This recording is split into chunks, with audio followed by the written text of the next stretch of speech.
যৌবন মানে কেবল ক্যালেন্ডারের পাতায় কয়েকটা বছর পার করা নয়, বরং যৌবন হল একটা মানসিক শক্তি, একটা তুখোড় উদ্দীপনা। বৈষম্যহীন বাংলাদেশের স্বপ্ন কিন্তু এই যৌবনেরই একটি উদাহরণ ছিল।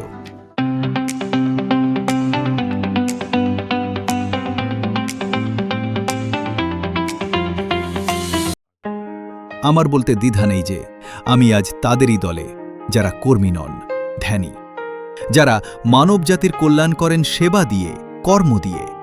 তারা মহৎ যদি নাই হন, অন্তত ক্ষুদ্র নন। বনের পাখির মতো স্বভাব আমার গান গাওয়া। কারো ভালো লাগলেও গাই, ভালো না লাগলেও গেয়ে যাই। কাক বা ফিঙে যখন বেচারা গানের পাখিকে তাড়া করে, তীক্ষ্ণ চোখে আঘাত করে, তখনও সে এক গাছ থেকে উড়ে অন্য গাছে গিয়ে গান ধরে। তার হাসিতে গান, তার কান্নাতেও গান। সে গান গায় নিজের মনের আনন্দে। যদি তাতে কারো অলসতন্দ্রা বা মোহনিদ্রা ভেঙে যায়, তবে সেটা নেহাতেই কাকতালীয়। তারুণ্য কোনো বয়সের সীমায় আটকে থাকে না। এটা একটা জোয়ারের মতো, যা কখন কার মনে এসে লাগে তা হয়তো সে নিজেও জানে না। অনেকের কথা গর্জন বা বৃষ্টির মতো হতে পারে, কিন্তু হৃদয়ের গভীর থেকে আসা কথাগুলো হয় পাহাড়ি ঝর্ণার মতো শান্ত আর সুরময়।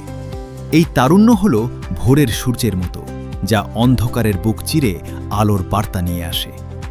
তারুণ্যের এই অভিযানে কেউ কারো নেতা নয়। এখানে সবাই সহযাত্রী, সবাই সমান। অনেকেই আছে যারা বয়সে তরুণ, কিন্তু মনে মনে জরাজীর্ণ। আবার অনেকে বার্ধক্যে পৌঁছেও মনের দিক থেকে চিরসবুজ। আসলে যারা নতুনকে গ্রহণ করতে ভয় পায়, পুরনো আর সেকেলে সংস্কারকে আঁকড়ে ধরে পড়ে থাকে এবং পরিবর্তনের ঢেউ দেখে ঘরের দরজা বন্ধ করে দেয়, তারাই হল প্রকৃত বৃদ্ধ।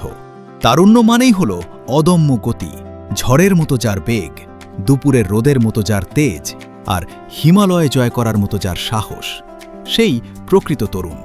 এই তারুণ্য কোনো দেশ, জাতি বা ধর্মের সীমানায় আটকে থাকে না। যারা অজানাকে জানতে চায়, যারা সমুদ্রের তলায় মণি খুঁজতে গিয়ে প্রাণ হারায়, কিংবা মহাকাশে নতুন পথের সন্ধানে নিরুদ্দেশ হয়ে যায়, তাদের মাঝেই যৌবনের আসল রূপ দেখা যায়। যৌবন মানে শুধু হইহুল্লোড় নয়। যখন কেউ বন্যার্তের মুখে অন্ন তুলে দেয়, রুগ্ন মানুষের পাশে রাত জেগে সেবা করে, কিংবা আর্ত মানবতার জন্য রাস্তায় নেমে ভিক্ষা করে, সেটাই যৌবনের সবচেয়ে সুন্দর এবং মাতৃসুলভ রূপ। বার্ধক্য হল এক ধরনের স্থবিরতা, যারা জীর্ণপুঁথি আর অন্ধ সংস্কারের নিচে চাপা পড়ে আছে, যারা নতুনের কোলাহলে বিরক্ত হয়, তারা জীবিত থেকেও জড় পদার্থের মতো। অন্যদিকে যৌবন হল তিমির বিদারী আলোক উপর্তিকা। তার ধর্মই হল অন্ধকার দূর করে আলোর ঝর্ণাধারা বয়ে আনা।